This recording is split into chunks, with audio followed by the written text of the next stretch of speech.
Close your eyes and listen to the wind.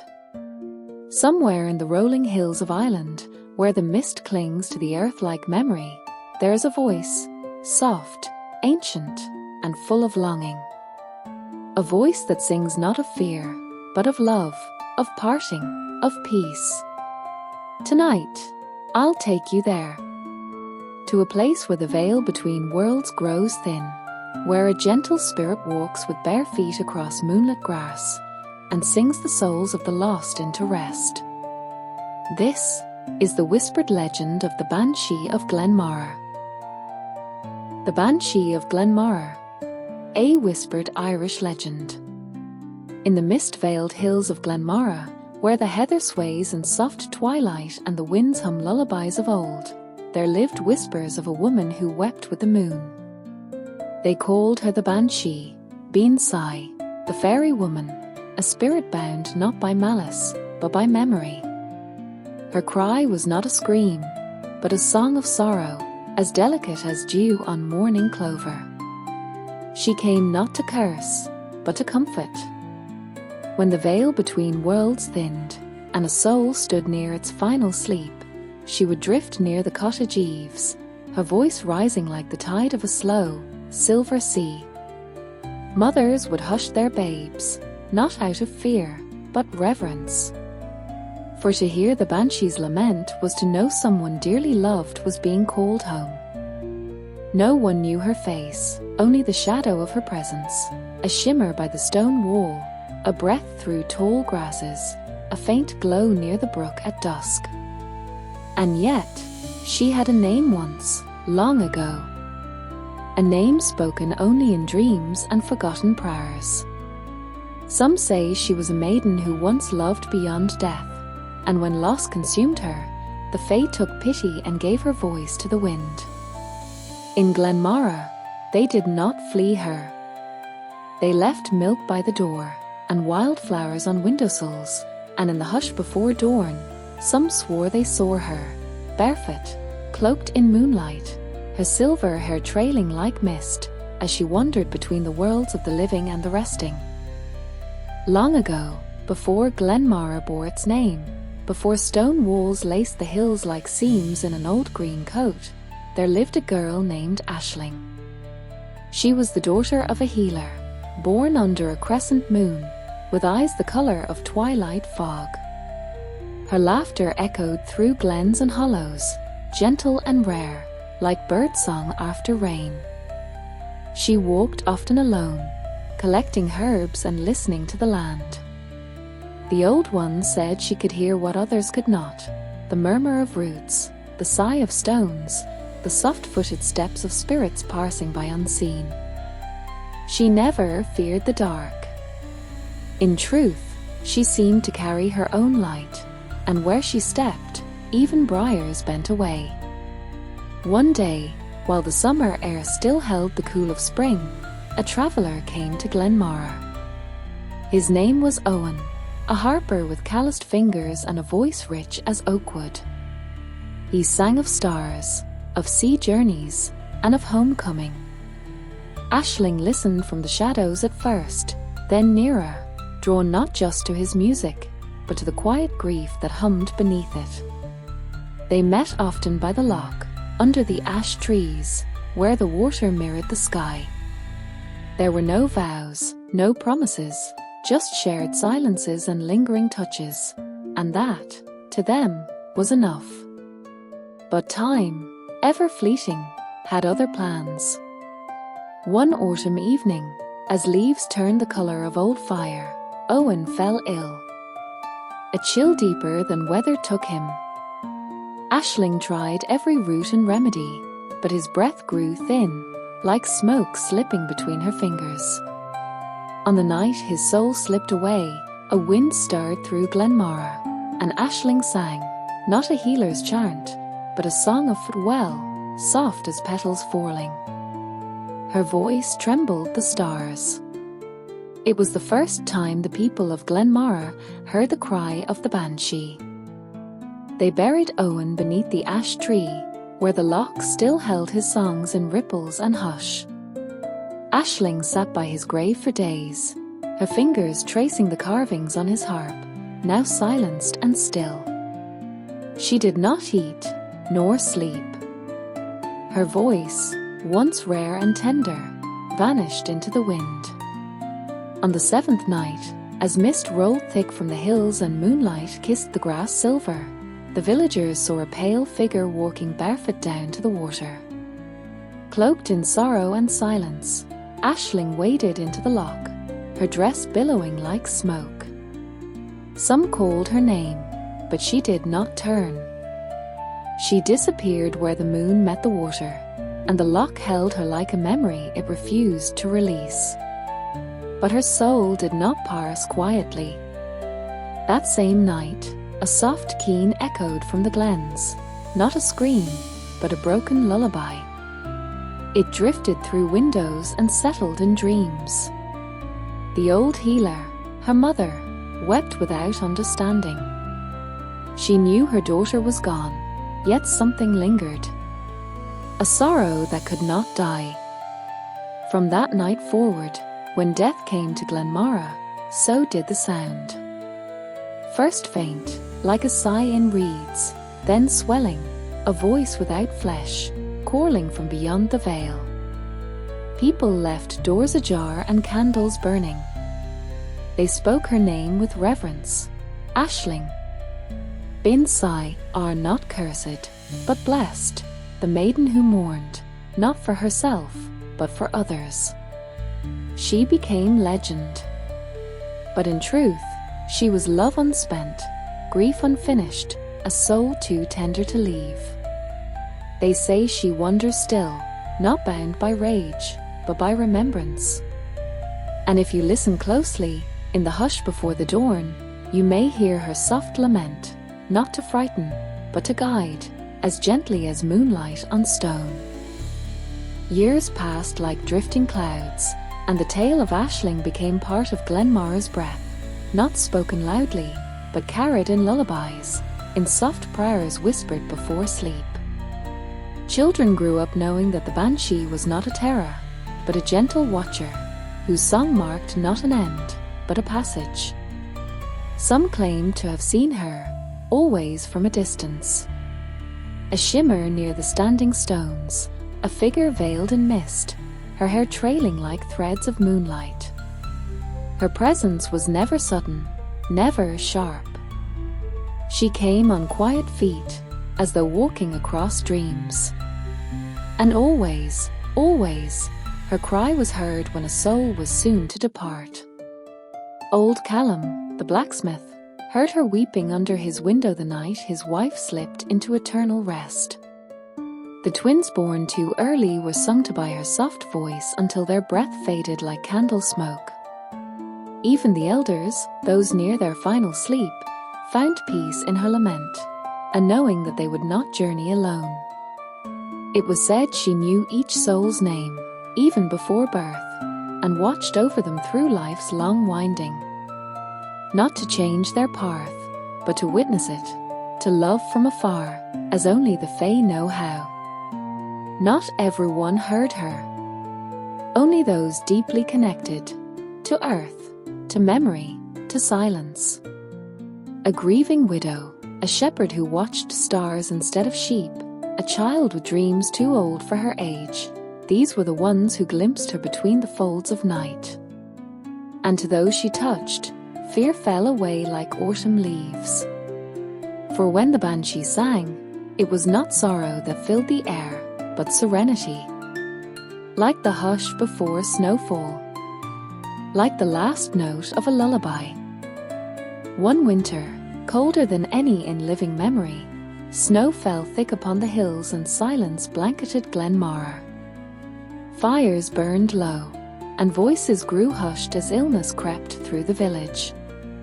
Doors remained closed, save for the wind's occasional wandering, and hearts grew heavy beneath the weight of waiting. Among the sick was young Maeve, a child of barely 10 winters, with curls the colour of peat and eyes like dawn mist. She lay still, her breath shallow, as her mother sang lullabies through tears.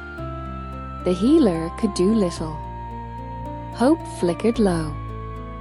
Then, one night, as frost etched stars across the windows and the hearth crackled with weary warmth, a sound drifted in, soft and low, barely there, like wind through feathers. Maeve's mother froze. It was the banshee's lament. But this time, it did not come with dread. The melody wrapped the room in calm. It was a cradle of sound, woven from old sorrow and older love. Maeve stirred. Her breath deepened. And when morning came, the fever had broken. The child lived. The tale spread, quietly but surely. The banshee had not come to mourn, but to watch, to hold space for the soul teetering at the edge, and gently guide it back. Not every soul could be saved, but now, even in parting, the people of Glenmorra felt less alone. They understood. The banshee did not choose who would go or stay. She merely sang the truth of it, a sacred song to ease the journey, whichever path it took. And so, they began to leave more than milk and flowers. They left lullabies at the edge of the woods, and poems beneath stones. Gifts not of fear, but of thanks. As decades unfurled like mist from the moors, Glenmorra changed, but gently, as all sacred places do. New cottages rose where bramble once curled, and paths grew wider, yet the hills still held their hush, and the lochs still mirrored the sky. The people no longer spoke the old tongue often, yet they whispered the name bin sigh with the same softness as their ancestors. Some visitors came, curious folk from distant towns, drawn by tales of a ghostly woman who wept for the dying. They brought lanterns and questions, but the glens do not reveal themselves to those who do not listen. They left with empty pages, never hearing her song. But the locals knew better. The banshee did not perform. She appeared only to those whose hearts understood silence. To the widower who sat alone each dusk, watching the sky fade. To the midwife who hummed lullabies to every newborn, just in case a soul might not stay. To the shepherd boy who played the whistle in the dark, believing someone, somewhere, was listening. One autumn evening, a girl named Yearler wandered too far into the hills, chasing the wind. Dusk fell quickly, and with it came fog, thick and cold. She curled beneath a thorn tree, trembling. Then, through the hush, a lullaby rose, clear and soft, older than stone. A woman's voice, near and far at once. Yearler closed her eyes, her fear melting into warmth. When morning broke, she was found asleep beside the hearth, safe and still, a ring of frost-kissed flowers around her. She told no one what she heard, only smiled, and left sweet herbs by the loch from that day on. In time, even the oldest among the villagers began to pass on, their stories folding gently into the land. Names faded from stone markers, but not from memory. And the banshee remained, not aged, not altered, but ever the same quiet presence, as eternal as the tide. They say she walks when the moon is low, just before the first bird sings. A soft glow on the hills, like the shimmer of morning frost. Some claim she carries a lantern of woven stars. Others believe she needs no light, for she walks only where love once lived, and love, true love, always leaves a path. There was a man once, Padraig, who had lived a long and silent life. No wife, no kin, only his sheep and a worn fiddle he played by the fire. On the night his breath grew short, and the stars pressed close, he heard music outside, a single, haunting note. He rose, slowly, and opened his door. There she was. She did not speak, only looked at him with eyes full of the sea, full of every goodbye ever said, every touch that lingers after it's gone. He smiled, nodded once, and stepped into the dark beside her. In the morning, he was gone, but the fiddle played one last song before falling still. And the people knew the banshee had walked him home. No sorrow filled the air, only stillness, only peace. She does not wail for death. She sings for love, for memory, for the threads that bind the living to those who've gone before. Her voice reminds us nothing truly loved is ever lost, only carried, like a song on the wind. Now, when the mist rolls low and the loch lies still as glass, the people of Glenmorra listen, not out of fear, but hope. For in that hush, between heartbeat and dream, her song may come, the soft thread that binds earth to sky, sorrow to solace, night to dawn. Children are taught not to fear her, but to greet her with kindness. If you hear her song, their mother's whisper, tucking woolen blankets near sleepy cheeks, and know she is near someone who needs her. And she will carry them gently. They say her voice has changed, deeper now, wiser. It carries all the partings of time, all the gentle goodbyes never spoken aloud. And still, when the stars seem to lean closer, when a candle flickers without breeze, someone will murmur, as she's near. But even beyond Glenmorra, her legend drifts. To those who sit at windows long into the night, to those who light candles for no reason they can name, to those who dream of soft footsteps through dew and a voice that wraps them in silver and sleep. She is not bound to one place. The banshee belongs to all who have loved and lost, to every soul afraid to go, to every heart that cannot say goodbye. Her lament is the lullaby of leaving and the hush of homecoming. And if, in the quiet hours before dawn, you should hear her voice, not loud, but low, like the wind moving through tall grass, know that someone is being carried with care. Not into darkness, but into light. For the Banshee of Glenmorra does not cry for the end. She sings us into rest. And so, in the quiet corners of the world, in the hills where the mist lingers and the wind carries forgotten songs, she walks still, the Banshee of Glenmorra. Not a spirit of fear, but of love unspoken, of memories too deep for words. A soul who sings not of endings, but of safe return, a guide between this world and the next. Through sorrow, she brings peace. Through parting, she brings presence. A soft voice in the darkness, reminding us that every goodbye is held, and that no one truly leaves alone. Her story is a gentle one, a lullaby for those we've loved, and a quiet promise that we are seen, even in silence. Now, it's time to rest. Let your breath slow. Let your thoughts soften, like mist curling over the hills. You are safe. You are held. Close your eyes and drift deeper, deeper into stillness. And as the music begins to play, let it carry you, like the banshee's voice, to a place of warmth, of light, of peace. Good night, sweet dreams, and may you find comfort in the quiet.